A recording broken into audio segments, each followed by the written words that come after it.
महाराष्ट्रात उकाडा काहीसा कमी झालेला असून पुढील काही दिवस जोरदार वाऱ्यासह आणि विजांच्या कडकडाटासह राज्यभरात मान्सूनपूर्व वादळी पावसाची शक्यता वर्तवण्यात आली आहे।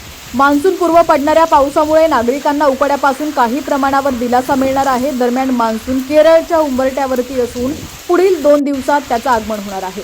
आज मध्य महाराष्ट्र, मराठवाड्याच्या जिल्ह्यांमध्ये वादळी पाऊस आणि तुरळक गारपिटीची शक्यता आहे, तर उर्वरित राज्यात वादळी पावसाचा अंदाज असल्यानं येलो अलर्ट हवामान विभागानं दिलेला आहे। दरम्यान आता शेतकरी राजा मान्सूनच्या प्रतीक्षेत आहे। हवामान विभागानं आज मध्य महाराष्ट्रातील नाशिक तसंच मराठवाड्यातील छत्रपती संभाजीनगर आणि तुरळक ठिकाणी गारपिटीची शक्यता व्यक्त केलेली आहे।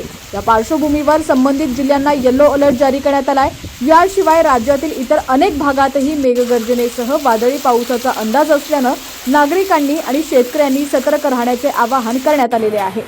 गेल्या काही दिवसांपासून राज्यात उष्णतेची तीव्रता कमी झाली असली तरी वातावरणातील आर्द्रता वाढल्यामुळे उकाड्याचा त्रास कायम आहे। दुपारच्या वेळेत उन्हाचा चटका जाणवत असून काही भागात ढगाळ वातावरणामुळे तापमानात चढ उतार होत आहे।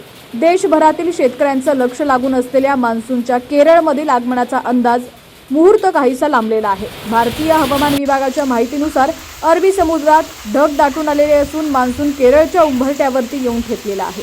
पुढील 2 दिवसात मान्सून केरळ तसंच तामिळनाडूच्या दक्षिणेकडील काही भागात दाखल होण्याची शक्यता वर्तवण्यात आलेली आहे।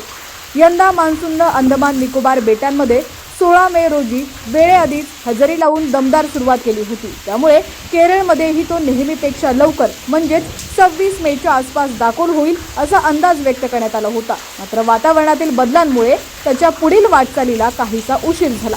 सोमवारी मान्सूनची प्रगती स्थिर राहिली, तथापि हवामान विभागाने दिलेल्या ताज्या माहितीनुसार पुढील 48 तासात केरळ, तामिळनाडूचा दक्षिण भाग, लक्षद्वीप परिसर, अरबी समुद्राचा काही भाग आणि बंगालच्या उपसागरातील आणखी काही क्षेत्रांमध्ये मान्सूनच्या आगमनासाठी अनुकूल परिस्थिती निर्माण झालेली आहे। आता राज्यातील तुमचा जिल्हा कोणता आहे आणि तुमच्या जिल्ह्यात सुद्धा हवामानाची काय स्थिती आहे ती सुद्धा आम्हाला कमेंटच्या माध्यमातून नक्की कळवा। पाहत रहा HPN मराठी न्यूज।